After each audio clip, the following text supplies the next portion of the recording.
శరీర స్వస్థత అయినా, మానసిక స్వస్థత అయినా, ఆత్మీయ స్వస్థత అయినా, ఆర్థిక స్వస్థత అయినా దేవుడి దగ్గర నుంచే రావాలి మనకి.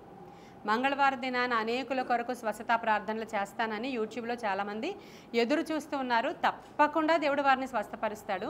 వింటున్న మనల్ని కూడా స్వస్థపరుస్తాడు దేవుడు. ఇక్కడ 1వ సమూయేలు గ్రంథము 30వ అధ్యాయంలో 11వ వచనం నుంచి మీరు చూస్తే తెరిచిపెట్టుకోండి. 1వ సమూయేలు 30వ అధ్యాయం. అక్కడ దావీదు ఏం చేస్తున్నాడంటే యుద్ధానికి వెళ్ళి వచ్చారు. దావీదు తనతో ఉన్నటువంటి అనుచరులు యుద్ధానికి వెళ్ళి వచ్చిన తర్వాత వాళ్ళు ఉన్నటువంటి పట్టణం అంతటిని కూడా తగలబెట్టేసి భార్యల్ని, పశువుల్ని, సంపదని అంతటిని దోచుకుని పోయారు కొంతమంది అమాలేకీలు వచ్చి. ఆ సందర్భంలో దేవుని దగ్గర విచారణ చేసి ఏం చేయాలయ్యా అని దావీదు ఆడదానిలాగా ఏడుస్తాడు. ఏడ్చిన తర్వాత దేవుడు ఏమంటాడంటే, నువ్వు పో, వాళ్ళ వెనకాల వెళ్ళి తరిమితే తప్పకుండా వాళ్ళని పట్టుకుంటావు అంటాడు. ఆ రోజుల్లో ఏ నావిగేషన్ లేదు, మెయిన్ రోడ్స్ లేవు. ఏ ఊరు నుంచి ఎటు వెళితే ఏ ఊరు వస్తుందో కూడా ఎవరికి కూడా తెలియదు. అడవుల్లో పడి పోవాలి, అరణ్యంలో పడి పోవాలి, పొలములో పడి పోవాలి. అంతే తప్ప ఇప్పుడు అమాలేకీలు వచ్చారంటే ఇటువైపు ఇప్పుడు మేము ఇలా వచ్చాం కాబట్టి ఇలా వచ్చే ఛాన్స్ లేదు, ఇలాగే పోయి ఉంటారు. ఇలా పోయారంటే ఇటువైపు రాజమండ్రి తగులుతుంది, ఇలా పోయారంటే ఇటువైపు విజయనగరం తగులుతుంది అనుకోవడానికి లేదు. ఎలా ఎటు పోవాలి అలాని దేవుడు పక్కనే నుంచుని రైట్ లెఫ్ట్ అని చెప్పడాయన ఒక మాట చెప్తాడు అంతే. ఇప్పుడు ఏం చేయాలి అని ఆలోచన చేసి దావీదు సిద్ధపడుతూ ఉండగా ఈలోపు పొలములో ఒకడు పడున్నాడు. ఆ పొలములో పడి ఉన్న వాడిని దావీదు యొక్క సేవకులు దావీదు దగ్గరికి ఒకడిని తీసుకొచ్చారు. వాడు జబ్బు పడి ఉన్నాడు. హీలింగ్ కదా ఈరోజు మనం మాట్లాడుకుంటున్నటువంటి అంశము, స్వస్థత. వాడు జబ్బు పడి ఉన్నాడు, వాడికి రోగం వచ్చింది, వీడు పనికి రాడు అనుకున్నాడు యజమానుడు. వాడిని అక్కడే విడిచిపెట్టేసి దోపు సొమ్ముతో సహా అమాలేకీలు వెళ్ళిపోయారు.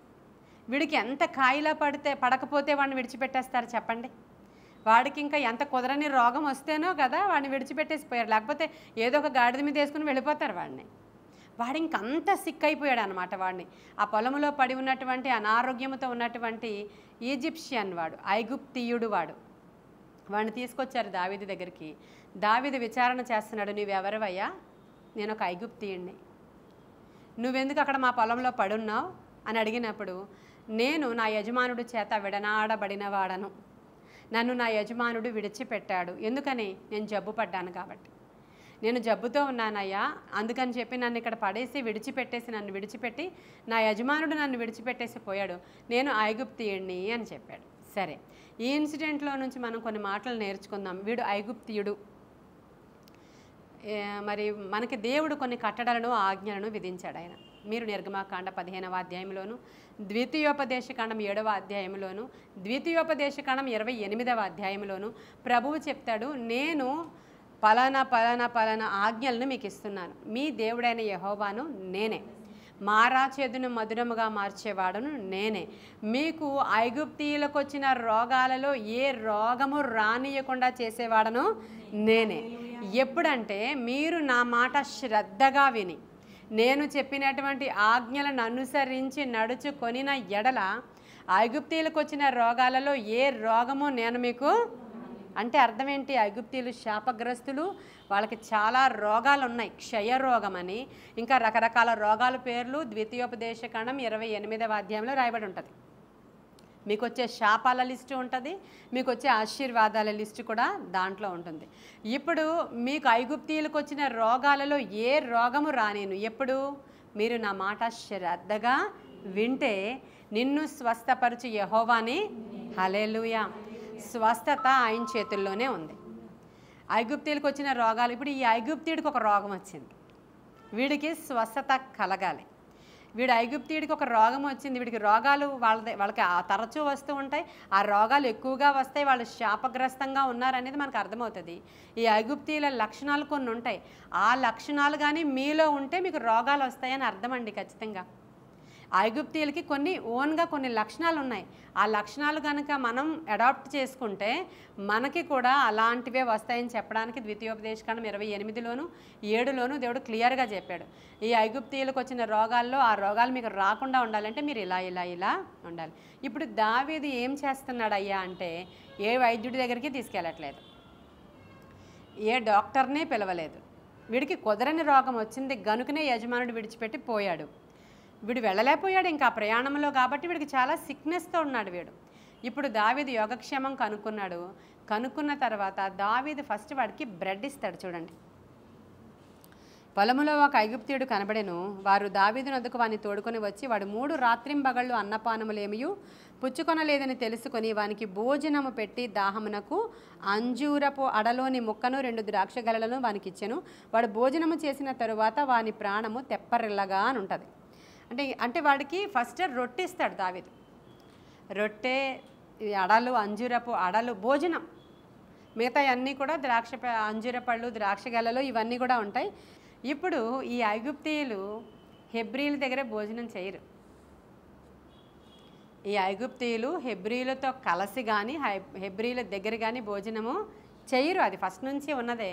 మనం ఇది ఎక్కడ చూస్తామంటే ఆదికాండం 43 చెప్పాను కదా, 43:32లో యోసేపు తమ్ముడు అక్కడికి వస్తాడు, బెన్యామీను. వచ్చిన తర్వాత వాడి మెడ మీద పడి ముద్దు పెట్టుకుని గట్టిగా ఏడ్చి, ఎదురో బాధపడిన తర్వాత వీడికి భోజనం పెట్టండి అన్నప్పుడు హెబ్రీలకు వేరుగా ఐగుప్తీయులకు వేరుగా అక్కడ భోజనము వడ్డించిరి అని ఉంటుంది. చూడండి, అది చూస్తే బాగుంటుంది. 43:32 ఆదికాండం. అతనికిని వారికిని అతనితో భోజనము చేయుచున్న ఐగుప్తీయులకును వేరువేరుగా వడ్డించిరి. ఐగుప్తీయులు హెబ్రీలతో కలిసి భోజనము చేయరు. ఇది ఐగుప్తీయులకు హేయము. ఇప్పుడు వీళ్ళ ఐగుప్తీయులు ఈ హెబ్రీలతో కలిసి భోజనం చేయరు. వాళ్ళకి తెలిసిపోద్ది ఎవరు హెబ్రీలో, ఎవరు ఐగుప్తీయులో, ఎవరు అమాలేకీలో. వాళ్ళ డ్రెస్సింగ్ అవ్వచ్చు, వాళ్ళ మరి మనుషుల యొక్క తీరు అవ్వచ్చు, మనం తెలిసిపోద్ది కదా. అమెరికన్స్ ఎలా ఉంటారో, వెస్టిండీస్ ఎలా ఉంటారో, ఆఫ్రికన్స్ ఎలా ఉంటారో, పాకిస్తాన్ వాళ్ళు ఎలా ఉంటారు, ఇలా చూడగానే చెప్పేస్తాం మనం. వీళ్ళు బంగ్లాదేశ్ వాళ్ళ ఉన్నారు, వీళ్ళు పాకిస్తాన్ వాళ్ళ ఉన్నారు, వీళ్ళు పంజాబీ వాళ్ళలా ఉన్నారు అని చెప్తాం కదా. ఇప్పుడు వీళ్ళు తినరు కదా. ఇప్పుడు ఈ భోజనం వీడు తింటున్నాడు. ఎందుకని ఆ భోజనంలో ఏముందని వాళ్ళకి అసహ్యం? ఎందుకు తినరు వాళ్ళు? దేవుడు హెబ్రీయుల భోజనాన్ని ఆశీర్వదించాడంట. హల్లెలూయా. హెబ్రీయులు తీసుకునేటువంటి భోజనమును పానమును దేవుడు ఆశీర్వదించాడంట. ఇది కూడా ఉంటుంది 23:25 నిర్గమాకాండము 23:25. నిర్గమాకాండము 23:25లో చూద్దాం మనం. నీ దేవుడైన యెహోవాను సేవింపవలెను, అప్పుడు ఆయన నీ ఆహారమును నీ పానమును దీవించును. నేను మీ మధ్య నుండి రోగమును తొలగించును. హల్లెలూయా. ఆయన రోగం తొలగించడానికి మన ఆహారాన్ని, మన పానీయాన్ని ఏం చేస్తాడంట ఆయన? ఎంత మంచి మాటలు ఉన్నాయి చూసారా మీరు ఇక్కడ? ఎంత మంచి మాటలు ఉన్నాయి చూసారా? ఇజ్రాయేలీలు ఐగుప్తీయులు తీసుకునే భోజనము యెహోవా చేత ఆశీర్వదింపబడిన భోజనము, ప్రతి రోగాన్ని తొలగించే భోజనము. దేవుడు పరలోకము నుంచి కురిపించినటువంటి మన్నా తినిన వారెవ్వరూ కూడా మాకు నీరసం అనలేదంట. అన్నారా అండి? అన్నారా? 40 సంవత్సరాల్లో మాకు నడుములో నొప్పి వస్తుంది, మేము నడలేకపోతున్నాం అన్నారా? ఎవరు అనలేదంట. రాయబడి ఉంది. మాకు నడుములో సత్తువ లేదని ఒక్కడు కూడా అనలేదంట. వాళ్ళ నడుములకు 40 సంవత్సరాలు బలం కలిగింది. దేంతో అంటే ఆయన ఆశీర్వదించిన భోజనంతో. హల్లెలూయా. అందుకే ఆహారము తినేటప్పుడు ఖచ్చితంగా నీ చేతులు దాని మీద ఉంచి నువ్వేం చేయాలా? నీ ఆహారాన్ని దీవించమని ప్రార్థన చేసుకోవాలి. అది చాలా చిన్న విషయంగా భావించి చాలామంది ఆహారం తీసుకునేటప్పుడు ప్రార్థనలు ఉండవు, మింగేయడమే. ఇంకా దొరికిందంటే కరువో కాలమో తినేయడమే. మరి ఎందుకని దేవుడు ఆ సిస్టమ్ను పెట్టాడు?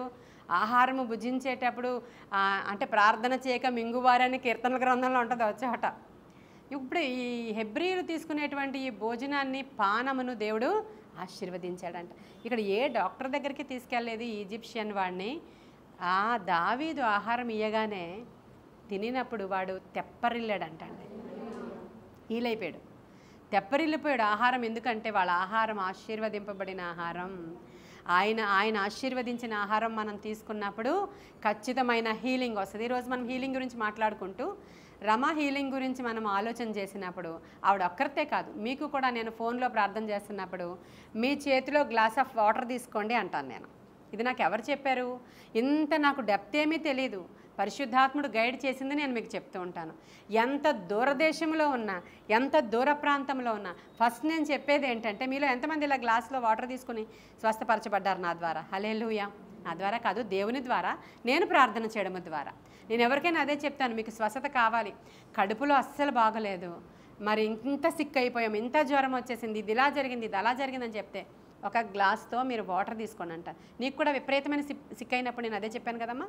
ఇక అమ్మాయిని అయితే మోసుకొని వెళ్ళారు కదా హాస్పిటల్కి, లాస్ట్ ఇయరే కదా, లాస్ట్ ఇయర్. ఆ టైంలో నేను గ్లాస్ ఆఫ్ వాటర్ తీసుకోండి అంటాను నేను. ఎంత దూరంలో ఉన్నారు మీరు, అబ్రాడ్లో ఉన్నారు మీరు. సుకుమార్ గారు అప్పుడు ఈవిల్ ఎఫెక్ట్తో ఏడవబడుతున్నారు అక్కడ కేరళలో. ఆయన ఎలా అయిపోయాడు, ఒక స్కెలిటన్ లాగా అయిపోయాడు ఆయన. స్కెలిటన్ లాగా అయిపోతే నేను ఏం చెప్పాను, ఒక గ్లాస్ ఆఫ్ వాటర్ తీసుకోండి బ్రదర్ మీరు. దానిని నేను ఆశీర్వదిస్తున్నాను ఇక్కడ నుంచి. హల్లెలూయా. భయంకరమైనటువంటి సాతాను దాడి జరుగుతుంది ఆయన మీద రాత్రి పడుకుంటే. అందుకని ఆయన ఏం చేశాడు, వీకెండ్ నాకు సెలవులు వచ్చినాయి, ఈ రూమ్లోనే ప్రాబ్లం ఉంది కాబట్టి నేను ఈ వీకెండ్లో కొంచెం మంచి బెటర్ ప్లేస్కి వెళ్ళిపోయి అక్కడ 5 స్టార్ హోటల్లో ఉండి కొంచెం సేదతీరి వస్తాను, ఈ దయ్యాలతో పడలేకపోతున్నాను అనుకున్నాడు ఆయన. అక్కడికి వెళ్ళిపోయినా అక్కడికి కూడా బయలుదేరిపోయినాయి ఇవన్నీ. ఎక్కడికైనా పోతాయి అవి. అక్కడికి కూడా బయలుదేరిపోయి మళ్ళీ వచ్చారు ఆయన. అక్కడ సఫర్ అయ్యారో లేదో నాకు గుర్తులేదు. మళ్ళీ కేరళకి తిరిగి వచ్చారు ఆ వీకెండ్ అయిపోయిన తర్వాత. మళ్ళీ రెడీగా ఉన్నాయి ఆయన వచ్చేసరికి. బయటకి ఎవరికి చెప్పినా అది అర్థం కాదు, ఆయన పడుకుంటే ఆయన మీదకి వచ్చేస్తున్నాయి అవి. చాలా సిక్ అయిపోయారు. నేను అప్పుడు రెమెడీ ఏంటి అండి, ఏం చెప్పాలండి నేను, బ్రదర్ మీరు ఒక గ్లాస్లో వాటర్ తీసుకోండి, నేను ఆ వాటర్కి ప్రార్థన చేస్తున్నాను, మీరు తాగండి, మిగతాదంతా స్ప్రింకిల్ చేయండి. అదేమి కూడా మాయాజలం ఏమీ కాదు, అది దేవుడు దీవించిన పానీయం అంతే. హల్లెలూయా. దేవుడు దీవించిన రొట్టె అంతే, అందులో స్వస్థత ఉంది. హల్లెలూయా. ఆ బ్రెడ్లో స్వస్థత ఉంది. ప్రియమైన దేవుని బిడ్డలారా, ఈరోజు నీవు ఆహారం తీసుకునేటప్పుడు ప్రతిదినము నీవు ప్రార్థన చేసుకొని, ప్రతిదినము నీ పానీయానికి ప్రార్థన చేసుకుంటే నీ శరీరంలో సత్తువ, ఆరోగ్యము, నేను చదివి వినిపించాను కదా, ఏ రోగం కూడా నేను మీకు రానియను. ఎందుకంటే వారి యొక్క పానమును, వారి యొక్క 25 కదా, 23, 25, నీ దేవుడని యెహోవానే సేవింపవలను, అప్పుడు ఆయన నీ ఆహారమును దీవిస్తాడు. ఆయన నీ మధ్య నుంచి రోగమును, హల్లెలూయా, కడుపు దిగబడినదియు గొడ్డుదియు నీ దేశములో ఉండదు. హల్లెలూయా గట్టిగా చెప్పండి. కడుపు దిగబడినదియు గొడ్డుదియు మీ దేశంలో, ఆమేన్. ఇక ఆ గొడ్డుతనం అనేది ఉండదు, కడుపులో ప్రాబ్లం అనేది ఉండదు, ఎలాంటి అనారోగ్య లక్షణాలు ఉండవు. ఎందుకంటే నేను నీ ఆహారాన్ని దీవిస్తున్నాను. హల్లెలూయా. ఆహారము ద్వారా స్వస్థత. మనకంటే అన్యులకి ఈ విషయం బాగా తెలుస్తుంది అనిపిస్తుంది.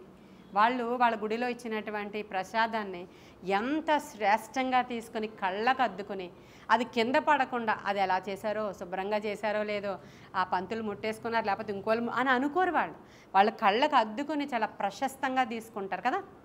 మందిరంలో ఉన్నటువంటి ఆహారాన్ని ఎందుకని, అది దీవించబడినది అని వాళ్ళు నమ్ముతున్నారండి. అది దీవించబడినది. మరి నీ దగ్గరికి వచ్చినటువంటి ఆహారం దీవించబడిందా? నీ విశ్వాసముతో గొప్ప కార్యాలు జరుగుతాయి అంతే. ఇక్కడ ఏం జరిగిందయ్యా సందర్భం అంటే, ఈ ఐగుప్తీయుడు అంటే పోనీ రోగాలతో ఉన్నవాడు అనుకుందాం, వాడు యజమానుడు కదా, అసలు రెస్పాన్సిబిలిటీ యవనస్తుడిని యుద్ధంలోకి తీసుకొచ్చాడు. వాడు రెస్పాన్సిబిలిటీ వాడిది కదా, యజమానుడిది కదా. కానీ ఆ యజమానుడు ఎలాంటి వాడంటే విడనాడేవాడు, ఎడబాసేవాడు, విడిచిపోయేవాడు. వాడి యజమానుడు వాడెవడు అంటే అమాలేకీయుడు. తరతరములకి కూడా అమాలేకీయులు అంటే సాతాను సంబంధికులు, మనకి శత్రువులు. మనకి శత్రువు ఎవడు? అపవాది. వాడు ఎలాంటి వాడంటే ఫస్ట్ అంతా మంచిగా డబ్బులు ఇస్తాడు, ఫస్ట్ అంతా మంచిగా ఆరోగ్యం ఇస్తాడు. అలా అనుకుంటారు, మా దేవుడు ఎవడా డబ్బులు, మా దేవుడు ఆరోగ్యం ఎవడా, మీ దేవుడి దగ్గరికే రావాలా, మేము అన్నీ కలిగి ఉన్నామంటారు వాళ్ళు. వన్ ఫైన్ డే వాళ్ళకి అస్సలు అనారోగ్యం వచ్చినప్పుడు, ఎవరైనా సరే కావచ్చు, వాళ్ళు ఎవరైనా అవను కాక, క్రైస్తవులే అవ్వచ్చు, అన్యులే అవ్వచ్చు, వాళ్ళకి రోగం వచ్చినప్పుడు, వాళ్ళకి బాధ వచ్చినప్పుడు, కుదరని సమస్యలు వచ్చినప్పుడు ఎన్ని సాక్ష్యాలు యూట్యూబ్లో మీరు వింటారంటే అన్ని సాక్ష్యాలు వింటారు. డోరిన్ అనే అమ్మాయి గురించి నేను చెప్పాను. సాతానుడితో కాపురం చేసినంతసేపు సుఖం ఉంది ఆమెకి, సాతానుడికి హేయమైన పూజలు చేసినంతసేపు రాణిలాగా ఉంది ఆమె, సాతానుడితో తిరిగినంతసేపు బాగుంది. వయసు అయింది, విడిచిపెట్టాడు. నాకు యవనస్తులే కావాలి, 30+ వద్దు నాకు. దుబాయ్లో ఉంటారంట షేట్లు, వాళ్ళు కూడా ఆ 30 వస్తే రోడ్డు మీద పడేస్తారంట తీసుకెళ్ళి. అంటే ఇక్కడ నుంచి చేసుకుని వెళ్ళిన వాళ్ళని, అక్కడ రాణులను కాదు. ఇక్కడ నుంచి అనేకమైన ముస్లిం ఏరియాస్ నుంచి కొంతమంది యవనస్తులైన 16 ఏళ్ల పిల్లల్ని చేసేసుకుని ఒక 60-70 ఏళ్ల సేటు తీసుకుని పోతాడంట. ఆ ఏజ్ వచ్చింది, వాళ్ళతో కొన్ని రోజులు గడిపిన తర్వాత రోడ్ల మీద వదిలేస్తారంట. వాళ్ళని అర్థమవుతుందండి. ఇక్కడ దుష్టుడు ఎలా సంబంధిగా ఉన్నాడంటే, ఆ డోరిన్ అనే అమ్మాయిని ఏం చేశాడు, వాడుకున్నంతసేపు వాడుకున్నాడు, రాణిగానే చూశాడు. ఆ తర్వాత విడనాడాడు వాడు. ఆమె ఒంటి నిండా రోగాలు. ఇక్కడ నేను చెప్పిన దుబాయ్ సంఘటనలు కూడా అనేకమైనవి యూట్యూబ్లో కూడా ఉన్నాయి, చూడండి మీరు. వాళ్ళు అక్కడ నుంచి విడిచిపెట్టిన తర్వాత వీళ్ళకి ఒంటి నిండా శ్రమలు, రోగాలు, గాయాలు. ఇక్కడికి వచ్చిన తర్వాత పనికిరారు, వాళ్ళ బాడీలు పనికిరావు ఇంకా పిల్లలవి. 30 ఏళ్లలో అంతా అయిపోద్ది, జీవితం అయిపోద్ది. ఎంత భయంకరం! ఎందుకంటే శోధకుడు విడనాడుతాడు. వాడు మన దేవుడు చెప్తాడు, నేను ఎన్నడూ నిన్ను విడువను, ఎడబాయను. హల్లెలూయా. నువ్వు ఎలాంటి స్థితిలో ఉన్నా, ఎలాంటి రోగంతో నా దగ్గరకు వచ్చినా, ఎలాంటి గాయాలతో నా దగ్గరకు వచ్చినా, ఎలాంటి దుస్థితిలో నా దగ్గరకు వచ్చినా, నిన్ను దురదృష్టవంతురాలివి అని లోకమంతా వేలు పెట్టి చూపి తిరస్కరించిన నా దగ్గరకు వస్తే నేను నిన్ను తీరుస్తాను. హల్లెలూయా. నీ రోగాన్ని తీసేస్తాను, నీ అస్వస్థతను తొలగిస్తాను, నిన్ను నూతన సృష్టిగా మారుస్తాను. ఎంత గొప్ప వాగ్దానాలండి దేవుడి దగ్గర. ఆయన ఇచ్చే రొట్టె దేవుని యొక్క వాక్యానికి సాదృశ్యం అండి. ఇంకా వేరే ఏది అని అనుకోకండి. రొట్టె లిటరల్గా కూడా తీసుకోండి, అది కూడా ఆశీర్వదింపబడి ఇచ్చింది. అదే మనకి రమ యొక్క సాక్ష్యంలో నేను ఆపరేట్ చేసింది. రమకి ఏం జరిగింది? ఆమెకి కుదరని రోగం వచ్చింది. ఆ రోగం పేరేం చెప్పారు డాక్టరు? ఆ రమని చూపించండి మీరు. ఏం పేరు చెప్పారండి మీకు? అదేం పేరు? అతనికే తెలియట్లేదు. అప్పుడు మీకు కఫం అలా వస్తూనే ఉంది త్రూఅవుట్, అదేనా? కంటిన్యూగా కఫం వస్తుంది. వామిటింగ్స్ అవుతున్నాయి, వామిటింగ్స్ అయిపోతుంది, కఫం పడిపోతుంది. కొంచెం లెమన్ కూడా స్మెల్ చూపిస్తున్నా సరే వామిటింగ్ అయిపోతుంది. ఏదైనా వామిటింగ్, ఈవెన్ మెడిసిన్ వేసినా వామిటింగ్, అసలు సెలైన్ ఎక్కినా వామిటింగ్, అసలు ఏం చేసినా అది ఏం కఫమో తెలియదు, డాక్టర్కి అర్థం కాలేదు. ఈ సందర్భంలో చాలా సిక్ అయిపోయింది. మన మందిరానికి వచ్చిన కొత్త కాబట్టి అప్పుడు డాక్టర్స్ ఏమంటున్నారు, వేరే హాస్పిటల్కి షిఫ్ట్ చేద్దామండి. ఎందుకని వాళ్ళ ఫ్యామిలీ డాక్టర్ అంట ఆయన. వాళ్ళ హస్బెండ్ ఉన్నప్పుడు దగ్గర నుంచి వీళ్ళు మెడికల్ షాప్ కాబట్టి వాళ్ళకి అసలు ఆ డాక్టర్స్తో చాలా పరిచయాలు ఉన్న డాక్టర్ అంట ఆయన. వాళ్ళ హస్బెండ్ ఉన్నప్పటి నుంచి మా ఫ్యామిలీ నేను అడిగాను, ఏ డాక్టర్ దగ్గరికి వెళ్ళారు, నమ్మొచ్చా, మంచి హాస్పిటలేనా, సరిగా చూపిస్తున్నారా అని అడిగితే, అమ్మ మాకు ఫ్యామిలీ డాక్టర్, మా హస్బెండ్ ఉన్నప్పటి దగ్గర నుంచి ఈ డాక్టర్సే మాకు పరిచయం అని అన్నీ చెప్పారు. సరే అయితే ఇప్పుడు నేను తెల్లవారు లేచేసరికి అప్పుడు ఎలా ఉంది అని ముందు రోజు రాత్రి అడిగాను, ఇలా ఉంది, ఇలా ఉంది. అప్పుడు అది ఆదివారం వచ్చింది మనకి. ఆదివారం వచ్చేటప్పటికి వాళ్ళ అన్నయ్య వీళ్ళ పిల్లలు వచ్చి ఇంకా ఇంచుమించు ఏడుస్తున్నారు. వాళ్ళు చెప్పలేమన్నారు డాక్టర్, ఏదో అయిపోతుంది అన్నారు. మాకు అసలు అర్థం అవ్వట్లేదు సిచ్యువేషన్. ఈరోజు మార్చాలమ్మా మేము హాస్పిటల్ నుంచి వేరే హాస్పిటల్కి తీసుకెళ్ళాలి. మెడికోవరా? బ్లడ్లో ఇన్ఫెక్షన్ అని కూడా మనకి ప్రేయర్ చేస్తే వచ్చింది. చాలా పెద్ద ప్రాబ్లం, వాళ్ళు చెప్పలేదు. ప్రార్థన చేస్తున్నప్పుడు బ్లడ్లో ఇన్ఫెక్షన్ అనేది ప్రభు బయలుపరిచిన సత్యం. అప్పుడు బ్లడ్లోకి నేనేం పంపించాలి? సరే నేను హాస్పిటల్కి డైరెక్ట్గా వెళ్ళాలని నా ప్రేరణ నాకు లేదు. నాకు అలా ప్రేరణ ఉంటేనే వెళ్తాను ఎవరి దగ్గరికైనా, లేకపోతే ఎవరి దగ్గరికి వెళ్ళను. నేను ఇక్కడ నుంచే ప్రార్థన చేస్తాను. సరే ఇప్పుడు నేను ఏం చేయాలని ఆలోచన చేసినప్పుడు దేవుడు నాకు ఆలోచన ఇచ్చాడు. ప్రియమైన దేవుని బిడ్డలారా, అసలు ఇంత లోతుంది మనకి. ఆహారాన్ని దేవుడు దీవిస్తాడు, ఇదంతా తెలియదు. ఇప్పుడిప్పుడు ధ్యానం చేస్తుంటే పుట్టుకొచ్చిన క్రొత్త వర్తమానాలు ఇవన్నీ కూడా. ధ్యానం చేస్తూ ఉన్నాను, ప్రతిదినము మీతో మాట్లాడాలి కాబట్టి నాకు ఇది కావాలి సబ్జెక్ట్ అంటే. దేవుడు ఎక్కడో చిన్న ఇన్ఫర్మేషన్ ఇస్తాడు, ఎక్కడో నాకు కొంచెం చిన్న థాట్ వస్తుంది, ఇక్కడ కూర్చొని నేను ఏదో రాసేసుకుంటూ ఉంటాను రోజు పరీక్ష అయినట్లు. అలా ఏదో జరుగుతూ ఉంటుంది నాకు. ఈరోజు మనకి ఇలా రివీల్ చేస్తున్నారు దేవుడు. ఆ రోజు నాకు రివీల్ ఏం తెలియదు. ఎవరికైనా సరే ఇది నాకు అలవాటు ఏంటంటే వాటర్ తీసుకోండి ప్రార్థన చేస్తాను అంటాను నేను. ఇప్పుడు నేను అలా అనలేదు, వాటర్ కూడా ఆవిడకి ప్రార్థన చేశాను. ఆ ఇన్సిడెంట్ కూడా జరిగింది. ఆమె మందిరానికి రావాలి అనుకుంటున్న ముందు రోజు సివియర్ సిక్ అయింది. ఎవ్రీ సాటర్డే సిక్ అయ్యేది తను. ఆవిడ అడిగినప్పుడు అప్పుడు నేను మళ్ళీ వాటర్కి ప్రార్థన చేయడం, పెద్ద వామిటింగ్ చేయడం, మందిరానికి రావడం, ఇది తరచూ జరుగుతుంది తనకి. సరే ఇప్పుడు వచ్చేటప్పటికల్లా ఆహారం పంపించాలి అనేటువంటి ఆలోచన వచ్చింది. ఈ మెసేజెస్ కానీ ఈ డెప్త్ కానీ నాకేం తెలియదు. ఒక ప్రేరణ, పరిశుద్ధాత్ముడు ఇచ్చినటువంటి ఒక ప్రేరణతోనే నేను పనిచేస్తూ ఉంటాను. అప్పుడు ఆవిడకి ఏ ఆహారం కావాలి అంటే ఆవిడ చెప్పింది, అన్న భార్య ఈ విధమైన ఆహారం నాకు తీసుకొస్తుంది కానీ నాకు అవ్వట్లేదమ్మా, ఏం తినాలని ఉందో సంథింగ్ అలాంటి ఏదో లిక్విడ్ లాంటిది అయితే నాకు బెటర్ అంటే. ఇప్పుడు ఈమెకి 2 కుమార్తెలు లేరు కాబట్టి ఈమెకు ఒక్కరిదానికే నేను ఏం పంపిస్తానని ఆమెతో పాటు ఆమె కుమారులకి వేరేగా బిర్యానీలా చేసి ఈమెకి ఏదో వేరేగా తను అడిగింది నేను చేసి, ఆ ఆహారం మీద నేను చేతులు ఉంచినప్పుడు నా ఇంట్లో వంట అమ్మాయి అడుగుతుంది, అమ్మ నేను చేస్తాను కదా, ఇదే కదా చేయమని చెప్తే నేను చేస్తాను కదా, నాకు వచ్చి కదా పాలక్ రైస్ అని అడుగుతుంది ఆ అమ్మాయి. నువ్వు అక్కడే ఉండు, నాకు అన్నీ అందించి అంతే అన్నాను. నేను అక్కడ చూడలేదమ్మా, ఇలాగా అంది, అలా మాట్లాడింది. ఎందుకు అలా అంటే దానికి అర్థం అవ్వట్లేదు నేను ఎందుకు చేస్తున్నాను. మళ్ళా మంచిగా నేను బాక్సెస్లో సిద్ధపరిచిన తర్వాత ఆ అమ్మాయి ఎదురుగానే నేను ప్రార్థన చేసి అప్పుడు దాన్ని క్లోజ్ చేసి వాళ్ళ అబ్బాయికి ఫోన్ చేసి వచ్చి పట్టుకెళ్ళండి అన్నాను నేను. తినిన మరుక్షణం ఆమె హీల్ అయిపోయిందండి. అయితే డాక్టర్ వచ్చి చూసి డిశ్చార్జ్ అన్నారండి ఆ రోజు. ఎంత అద్భుతం అంటే, ఎంత గొప్ప దేవుడు అంటే నేను చెప్పింది, ఎంత గొప్ప దేవుడు. ఇది శరీర స్వస్థత. ఇక్కడ సుశీల వాళ్ళ ఫాదర్ చనిపోయారు, ఆ అమ్మాయి పిచ్చిదైపోయింది, ఇంట్లో అంతా గందరగోళం కదా, గందరగోళం. ఇప్పుడు ఎవరైనా ఫాదర్ చనిపోయినప్పుడు ఇంటి నిండా జనం ఉంటారు, ఇంటి నిండా జనం ఉంటారు. ఇప్పుడు సుశీల మానసికంగా రోగి అయిపోయింది అక్కడ. ఆమె ఎంత మాత్రం కూడా అసలు ఏం తినట్లేదు అమ్మాయి, ఏం తినట్లేదు అమ్మాయి, చచ్చిపోవచ్చు ఇంకా, అలా అయిపోయింది. అసలే ఆ అమ్మాయి సిక్గా ఉంటుంది. అలాంటి సిచ్యువేషన్లో ఏం చేయాలో నాకు అర్థం అవ్వట్లేదు. బరియల్ కార్యక్రమం అంతా నేనే చేశాను, అదంతా కూడా నా ద్వారానే జరిగింది. ఇంటికి వచ్చేసాను, నాకు అర్థం కావట్లేదు, ఆలోచిస్తున్నాను. ఇప్పుడు సుశీల ఒక్కదానికే నేను భోజనం వండి పంపించగలను, నాకు ఎంతమంది అయితే భోజనం వండడం రాదు. ఇప్పుడు వాళ్ళ ఇంట్లో అక్కలు ఉన్నారు, వీళ్ళ ఫ్యామిలీ ఉంది, మీరున్నారు కదా, మీరందరూ నా భోజనం తిన్నారా? ఓకే, వీళ్ళ ఫ్యామిలీ ఉంది, వీళ్ళ పిల్లలు ఉన్నారు. ఎంతమందికి నేను అన్నం అంటే ఏ కేజీలో నాకు తెలియదు. 3 ఫ్యామిలీస్ ఉన్నారు ఆ రోజు. ఇక నేను ఎంతెంత క్వాంటిటీ పడుతుందో నాకు తెలియదు. నేను ఎవరితోనైనా వండించవచ్చు, కానీ నేనే వండాలనే కాన్సెప్ట్ కదండి. నేను ఎలా వండానో నాకు తెలియదు, కానీ మొత్తానికి ఆ 10 మందికి ఆహారం నేను వండి వాళ్ళ ఇంటికి పంపించిన రోజు అందరూ అలాగే పిచ్చిగా అయిపోయారు కదా, అందరూ అలా డిస్టర్బ్ అయిపోయారు, వాళ్ళందరూ సేద తీర్చబడ్డారు ఆ రోజు. హల్లెలూయా. ఇది కొంతమందికి జరిగే ప్రొసీజర్. ఇంకా మాటి మాటికి నన్ను అడగండి, దేవుడు చెప్తే నేనే పంపిస్తాను, అది 50 మంది అయినా సరే, అంతే కదా, చెప్పాలి, దేవుడు చెప్పాలి. మీరు ఇంటి దగ్గర ప్రార్థన చేసుకుంటారేమో సీరియస్గా. మాకు మా పాస్టమ్ గారి చేతితో ఎలాంటి వంట వండాలో, ఆ కూరలు కావాలని ఉంది అని చెప్పి. ఓకే, ఎనీవే ఈరోజు అది మనకు నవ్వుతున్నాం, కానీ చావుకి దగ్గరికి వెళ్ళిపోయిన వారి విషయంలో దేవుడిచ్చినటువంటి ఆహారం చాలా గొప్పది కదండి. అది ఆహారాన్ని పానీయాన్ని నేను దీవించి వెరీ నెక్స్ట్ పాయింట్ రోగం రానీను అన్నాడు ఆయన.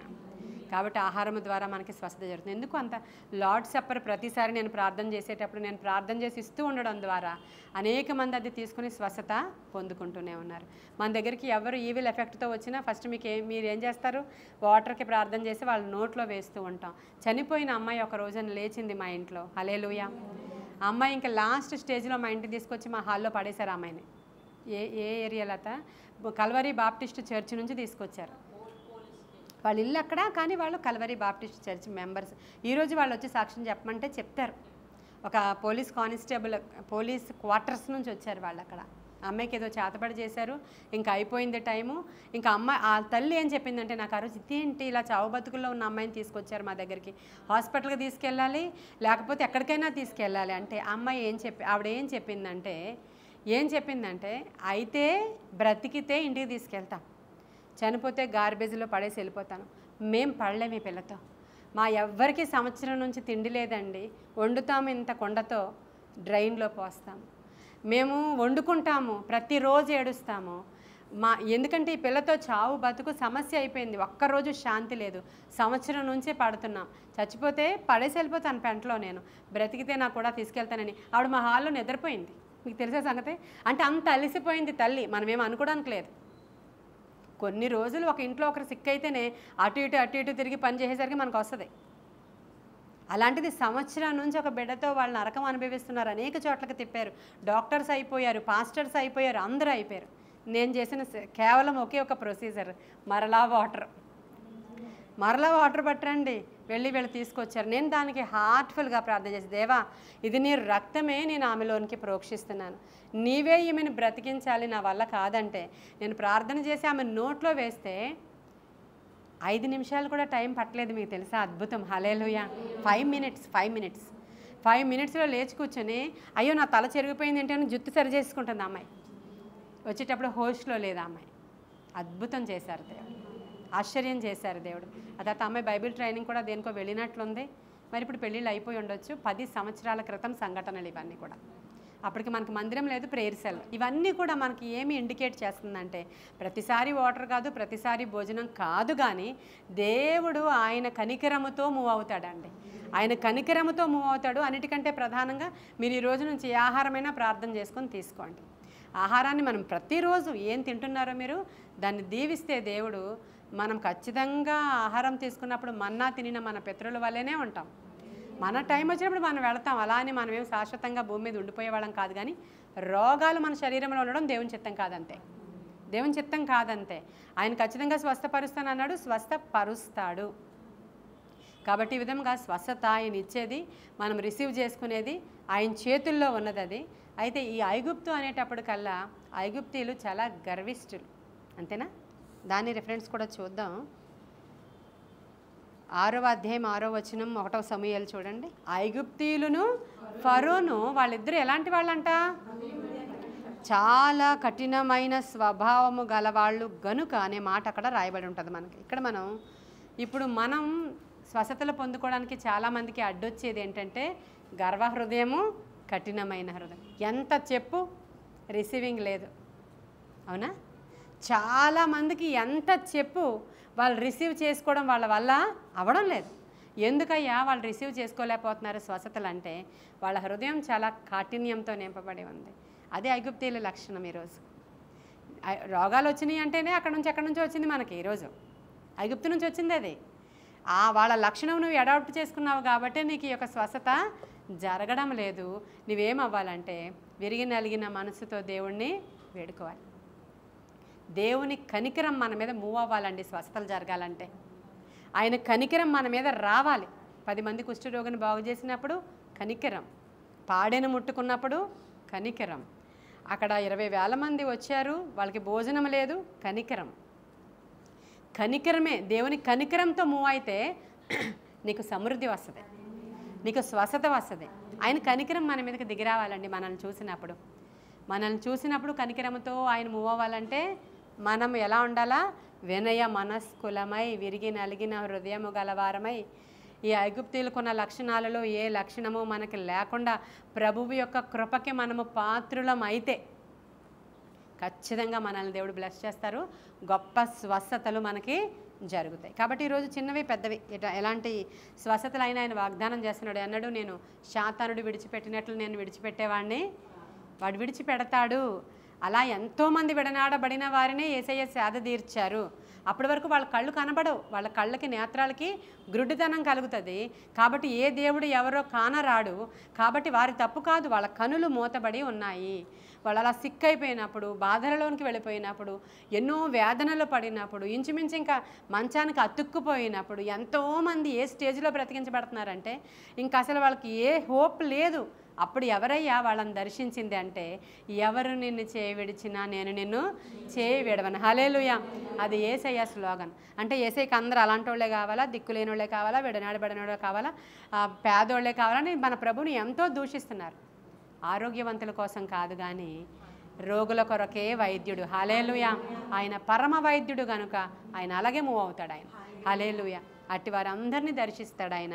ఈరోజు వాక్యం వింటున్న ఎవరైనా సరే, మీరు లేదంటే ఇక్కడ కూర్చున్న మీరైనా సరే, ఎటువంటి రోగమైనా స్వస్థపరచడానికి ఆయన సమర్థుడు అని నీవు నమ్మితే, ఐగుప్తు లక్షణాలన్నీ పక్కకి విసిరేస్తే ఇమ్మీడియట్ హీలింగ్ చేస్తాడు ఆయన.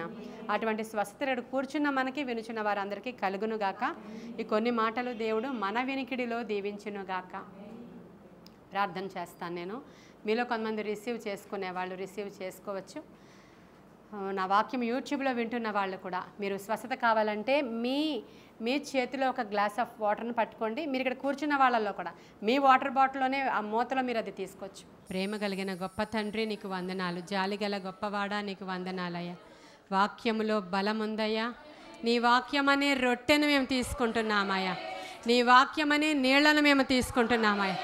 నీ వాక్యానికి సాదృశ్యమైనటువంటి నీటిని మేము తీసుకుంటున్నాం అయ్యా. లోపలికి మేము తీసుకోవడానికి ప్రభువా, విశ్వాసంతో మేము ఏం ప్రార్థన చేసినా అయ్యా, నీవు స్వస్థపరిచేటప్పటికీ ఒకరికి మట్టి నాయన కనుల మీద పూసి స్వస్థపరిచావు, ఒకరిని ముట్టి స్వస్థపరిచావు, ఒకరిని తట్టి స్వస్థపరిచావు, నోటితో ఒక మాట మాట్లాడి స్వస్థపరిచావు. ఈరోజు మేము వాక్యము ప్రకారముగా దేవా మా లోపలికి తీసుకునేటువంటి ఈ పానీయాన్ని నీవు దీవిస్తున్నావు ప్రభువా. ఈ పానీయాన్ని ఆశీర్వదిస్తున్నావు ప్రభు. ఇందులో మీరు రక్తం వేస్తున్నావు ప్రభువా. నాయన మేము లోపలికి తీసుకున్నప్పుడు మా శరీరాలలో ఎలుబడి చేసిన ప్రతి విధమైన అస్వస్థతలు పారిపోవునుగాక, పారిపోవునుగాక, పారిపోవునుగాక, పారిపోవునుగాక. దుష్టుడి యొక్క పన్నాగాలు విరగొట్టబడునుగాక. దేవా మా దేవుడు మమ్మల్ని స్వస్థపరచువాడు. స్వస్థత ఆయన చేతుల్లో ఉంది, నోటి మాటలో ఉంది, వస్త్రపు చెంగులో ఉంది. ఆయన నోటి ఉమ్మిలో ఉంది. మేము నమ్ముచున్నాము దైవమా. అయా నీటిని ద్రాక్షరసముగా మార్చినవాడా, నీటిని మీ రక్తముగా మార్చినవాడా, స్వస్థత ఈరోజు మాకు కలుగునుగాక. ప్రార్థన చేసుకుని నాయన ఈ యొక్క మా చేతులలో ఉన్నటువంటి వాటర్లో అయ్యా మీరు రక్తాన్ని ప్రోక్షించండి. మాలో అనారోగ్యము గలవాడు ఎవడు ఉండొద్దు ప్రభువా, నిస్సత్తువు గలవాడు ఎవడు ఉండొద్దు. మాలో ఐగుప్తీలకు వచ్చిన రోగాలలో ఏ రోగము ఉండొద్దు ప్రభువా. యేసు నామములో దాన్ని బయటికి పొమ్మంటున్నాను. స్వస్థత శీఘ్రముగా కలుగునుగా. ఎవరెవరు ఏ విధమైన అనారోగ్య లక్షణాలతో ఉన్నారో, నడినెత్తి నుంచి అరికాలు వరకు ఉన్నాం, ప్రతి అనారోగ్య లక్షణాలు యేసు నామములో బయటికి పొమ్మని ఆజ్ఞాపిస్తున్నాం. యేసు నామములో బయటికి పొమ్మని ఆజ్ఞాపిస్తున్నాం. యేసు నామములో బయటికి పొమ్మని ఆజ్ఞాపిస్తున్నాం. స్వస్థత శీఘ్రముగా కలుగునగా. ముట్టి స్వస్థపరచు ప్రభువా. నీ గాయపడిన కరాన్ని చాపయ్యా. మీరు పొందిన దెబ్బల చేత, గాయముల చేత సంపూర్ణ స్వస్థత విడుదల యేసు నామములో కలుగునుగాక. యేసు నామములో కలుగునుగాక. యేసు నామములో కలుగునుగాక. దేవా సహాయం చేయండి అయ్యా. ఇంకా కన్ఫర్మేషన్ మాకు కావాలయ్యా, ఇంకా కావాలి ప్రభువా. స్వస్థపరచు నాయన, స్వస్థపరచు నాయన, స్వస్థపరచు నాయన. మమ్మల్ని బాగు చేయి నాయన. శరీర, మానసిక, ఆత్మీయ స్వస్థతలు మాకు కావాలి నాయన. ఎందరైతే యూట్యూబ్ ద్వారా చూస్తున్నారో ప్రభువా, వారందరికీ కూడా ప్రతి విధమైన స్వస్థతలు జరుగునుగాక. మీరు పొందిన దెబ్బల చేత, గాయముల చేత సంపూర్ణ స్వస్థత విడుదల ప్రకటిస్తున్నాను ప్రభువా. కడుపులో ఉన్న ప్రతి విధమైన ప్రాబ్లమ్స్ యేసు నామములో బయటికి పొమ్మని ఆజ్ఞాపిస్తున్నాను అయ్యా. నరాలలో ఉన్న ప్రాబ్లమ్స్ ప్రభువా, ఏవైతే నర్వస్ సిస్టమ్స్ అంతా కూడా దెబ్బతిని ప్రభా, ప్రతి అనారోగ్య లక్షణాలతో వాళ్ళు ఏడవబడుతున్న వాళ్ళు ఉన్నారు. నరాల బలహీనత చేత, నరాలలో ఉన్న లోపము చేత, నరాలలో ఉన్న నిస్సత్తువ చేత, నరాలలో ఉన్న ఇన్ఫెక్షన్ చేత, ముఖ్యముగా నరాల కొరకు మీరు మాట్లాడుతున్నారు ప్రభా. ఎవరైతే ఏడవబడుతున్నారో వారిని ముందుగా మీరు ముడుతున్నారు ప్రభా. యేసు నామములో స్వస్థత జరుగుతుంది ప్రభా. శీఘ్రముగా స్వస్థత జరుగునగా. మీ గాయముల గుండా వచ్చిన రక్తం ప్రోక్షించబడనగా. స్వస్థపరచు యెహోవా మీరే ప్రభువా. దేవ సహాయం చేయమని అడుగుచున్నాను. నడినెత్తి నుంచి అరికాలు వరకు ఉన్న ప్రతి అనారోగ్య లక్షణాలు యేసు నామములో బయటికి పారిపోవునుగాక. నాయనా సహాయపు రాయి నీకు వందనాలయ్యా. మరణకరమైన రోగాలు సహితము యేసు నామములో కాల్చివేయబడునుగాక. యేసు నామములో బయటికి పారిపోవునుగాక. ఆయన యేసు నామములో స్వస్థత దయచేయమని అడుగుచున్నాం. స్వస్థత దయచేయమని అడుగుచున్నాం. స్వస్థత దయచేయమని అడుగుచున్నాం. స్వస్థత శీఘ్రముగా కలుగునుగా. దేవా నీకు వందనాలు, స్తోత్రాలు ప్రభువా. పరిశుద్ధాత్ముడా వందనాలు. ఎవరికో ఇయర్ ప్రాబ్లం చూపిస్తున్నారు, చెవి నీకు ప్రాబ్లంగా ఉందని చెప్తున్నారు. ఆయన ఎక్కడో యూట్యూబ్లో చూస్తున్న వాళ్ళు నాకు తెలియదు, కానీ ఆ చెవిలో ఉన్న ప్రాబ్లం నజరేయుడైన యేసు నామములో ఇప్పుడే బయటికి పొమ్మని గద్దిస్తున్నాను. యేసు నామములో స్వస్థత కలుగునుగాక. హల్లెలూయా. రికసిమన కతురి బబ రబరక సతర యేసరమా రియరమా రికసబరక సతర ప్రభువా. మాకు ఆత్మీయ శారీర స్వస్థతలు కావాలి ఈరోజు. ఈ 21 దినాల మా ప్రార్థనలలో ప్రభువా నాయన శరీర, మానసిక స్వస్థతలు కావాలి. నీ నామం పేట మేము ఎలా అడిగినా సరే, నీ నామం పేట మేము ఎలా తీసుకున్నా సరే మాకిచ్చే స్వస్థతలు స్థిరమైనవి ప్రభువా. స్వస్థత కలుగునుగాక ప్రభు. అయ్యా ఐలో ఉన్న ప్రాబ్లం, కంటిలో ఉన్న ప్రాబ్లం దేవ యేసు నామంలో బయటికి పొమ్మని ఆజ్ఞాపిస్తున్నాం. కన్నులను ముట్టి బాగు చేయండి ప్రభు. కన్నులను ముట్టి బాగు చేయండి. నీవు ఆశ్చర్యకరుడవు తండ్రి. నీ ఆశ్చర్య కార్యాలు చూడాలని ఆశపడుతున్నాం మేము అయ్యా. నీ అనేక సాక్ష్యాలు వినాలని ఆశపడుతున్నాం. మా సంఘంలో ఎన్నో చేశావు ప్రభువా, ఇక మీదట ఇంకా చూడాలనుకుంటున్నాం. స్వస్థతలు జరుగునగాక, విడుదల కలుగునగాక. అయ్యా నీకు వందనాలు, స్తోత్రాలు ప్రభువా. ప్రతి విధమైన కీడు చెడు యేసు నామములో బయటికి పొమ్మని గద్దిస్తున్నాను. అయా కిడ్నీలో ప్రాబ్లమ్స్ ప్రభువా, అయా కిడ్నీలో ఉన్న ప్రాబ్లం నజరేయుడైన యేసు నామములో ఇప్పుడే మీరు ముట్టమని అడుగుచున్నాను ప్రభు. ఇప్పుడే మీరు ముట్టమని అడుగుచున్నాను. ఇప్పుడే మీరు ముట్టమని అడుగుచున్నాను. నీ గాయముల గుండా వచ్చిన రక్తం ఆమె మీద ప్రోక్షించమని అడుగుచున్నాను. స్వస్థత శీఘ్రముగా కలుగునగాక. దేవా ప్రతి విధమైన మంత్రతంత్ర ప్రభావాలు, ప్రతి విధమైన చేతబడి ప్రభావాల ద్వారా ఎందరో కుటుంబాలు ఏడవబడుతున్నాయో యేసు నామములో వారందరూ అయా విడిపించబడుదురుగాక. నాయన స్వస్థత కలుగునగాక. ఈ నీటిలో నీ స్వస్థత ఉందయ్యా. ఇది నీ వాక్యానికి సాదృశ్యం. నీ వాక్యము ద్వారా ఉదక స్నానము చేస్తున్నాము, ఉదక స్నానము చేస్తున్నాము. ఉదక స్నానము మా శరీరంలోనికి నీ యొక్క అయా రక్తము వెళుతుంది, నీరు వెళుతుంది ప్రభువా. నాయన అనేకులకు ఎలా అయితే స్వస్థతలు ఇచ్చి ఈరోజు సజీవ సాక్షులుగా మా సంఘంలో నిలవబెట్టారో వాటందరినీ జ్ఞాపకం చేసుకుంటున్నాం. శీఘ్రముగా కలుగునుగాక. ఆ షుగర్ అనే అపవాది పారిపోవునుగాక. నార్మల్ లెవెల్స్లోనికి వచ్చినగాక. స్వస్థత శీఘ్రముగా కలుగునుగాక. మా సంఘంలో ఈ రిపోర్ట్స్ ఉన్నాయి ప్రభువా. అలా అనేకులు చూస్తూ ఉండగా ఆ షుగర్ అప్ అండ్ డౌన్స్ లేవు తండ్రి. నాయన నా తండ్రికి ఇచ్చిన స్వస్థత, విజయకృప ఆంటీకి ఇచ్చిన స్వస్థత, కుమారికి ఇచ్చిన స్వస్థత, వాళ్ళందరికీ షుగర్ నార్మల్ లెవెల్లో ఉంది ప్రభా. యేసు నామంలో ఈరోజు షుగర్ నార్మల్ లెవెల్లో వచ్చినగా.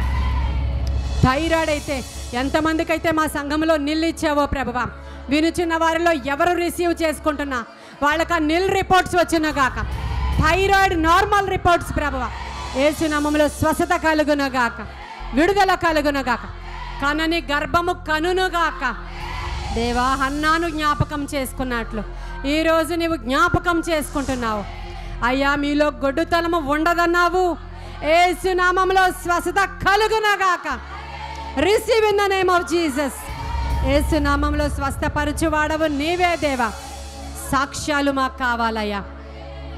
మాలో అనేకులు సాక్ష్యాలు ఉన్నాయి, మా సంఘములో సాక్ష్యాలు ఉన్నాయి దేవా. విజయ అనేటువంటి కుమార్తె ఆ యూట్రస్ పక్కన ఉన్న గడ్డను కూడా తీసివేసి ఆ బిడ్డకి 2 బిడ్డలను ఇచ్చావు ప్రభా. జ్ఞాపకం చేసుకుంటున్నాం, జ్ఞాపకం చేసుకుంటున్నాం. ఇంకా ఎందరి గర్భఫలాలు మీరు తెరిచారో మా సంఘములో వారిని జ్ఞాపకం చేసుకుంటున్నాం. నేను ప్రార్థించిన వారిని జ్ఞాపకం చేసుకుంటున్నాం దేవా. కృప కలుగునగాక, కృప కలుగునగాక, కృప కలుగునగాక అయ్యా. నేను నా రిమా నీ కారాబా సీమా నా తర ఒరియా రికబాబా శతర అయ్యా. శరీర స్వస్థతతో పాటు మాకు ఆత్మీయ స్వస్థత కావాలయ్యా. అది లేకపోతే మేము వ్యర్థం ప్రభువా. ఈరోజు డైరెక్ట్గా ఈ స్థలంలో ఉండి తీసుకుంటున్న ఈ బిడ్డలందరూ కూడా నాయన ఆత్మీయ ఆరోగ్యము కంప్లీట్గా వారు పొందుకోవాలి. శరీర ఆరోగ్యము కంప్లీట్గా పొందుకోవాలి. సాక్షులుగా నిలవబడదుము గాక, సాక్షులుగా నిలవబడదుము అయ్యా. వాటర్లో మీ రక్తం ప్రోక్షించండి, శుద్ధీకరించండి. మా పానమును మా ఆహారమును దీవించండి అయ్యా. హెబ్రీయుల ఆహారం మాకు కావాలి. మా పితరులు తినిన మన్నాల అయ్యా మేము పోషించబడుతున్నాము.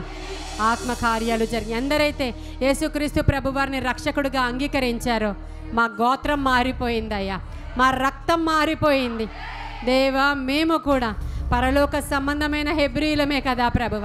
మా యేసు వలనే మేము మార్చబడ్డాము నాయన. మీ రక్తం మాలో ప్రోక్షించమని, శుద్ధీకరించమని యేసయ్య శ్రేష్ఠ నామంలో మా ఈ ప్రార్థనని సన్నిధికి చేర్చుకుని జవాబు దయచేయమని ప్రభా. ఇచ్చిన స్వస్థతలను స్థిరపరచమని యేసయ్య శ్రేష్ఠ నామంలో అడిగి వేడుకొని పొందుకొని ఉన్నాము మా ప్రియ పరలోకపు మా తండ్రి. తీసుకోండి, అందరూ ప్రార్థన చేసుకోండి, ప్రార్థనాపూర్వకంగా తీసుకోండి. Thank you lord. నాయన మాకు ఇచ్చిన ఈ యొక్క స్వస్థత ప్రార్థన అనేకులు దీనిలో పాలిపాగస్తులై వారందరూ పొందుకున్న హీలింగ్స్ని బట్టి నీకు వందనాలు. ఎవరెవరైతే స్వస్థతలు పొందుకున్నారో వారు మా మధ్యలో సాక్షులుగా నిలవబెట్టమని, ఆత్మశక్తితో కార్యాలు జరిగించమని. నాయన క్యాన్సర్ పేషెంట్ని మీరు చూపిస్తున్నారు ప్రభా, ఒకరు కాదు దేవా. నజరేయుడైన యేసు నామంలో నాయన మా సంఘంలో జ్ఞాపకం చేసుకున్నావు 3 అలా నాయన నీవు జ్ఞాపకం చేసుకో తండ్రి. యూట్యూబ్ ద్వారా కొందరు క్యాన్సర్ పేషెంట్స్ రిసీవ్ చేసుకోవడానికి అవసరమైన కృప దిగి వస్తుంది మన మధ్యలో నాయన. వారి దగ్గరికి వెళ్ళండి ప్రభా. నీ కృప వారిని తాకునుగాక, నీ కృప వారిని తాకునుగాక. ఇమ్మీడియట్ హీలింగ్ కలుగునుగాక, ఇమ్మీడియట్ హీలింగ్ కలుగునుగాక. స్వస్థత శీఘ్రముగా కలుగునుగాక. నీ గాయముల గుండా వచ్చిన రక్త ప్రోక్షణ ద్వారా శుద్ధీకరించండి, స్వస్థపరచండి. యేసు నామంలో స్వస్థత శీఘ్రముగా కలుగునుగాక. నీ గాయపడిన కరము ద్వారా వచ్చిన రక్తము వారి మీద ప్రోక్షించబడి శుద్ధీకరించబడునుగాక. మా ఈ ప్రార్థనలన్నీ అంగీకరించినందుకు వందనాలు తెలియచేసుకుంటూ యేసయ్య శ్రేష్ఠ నామంలో అడిగి వేడుకొని పొందుకొని ఉన్నాము మా ప్రియ పరలోకపు మా తండ్రి.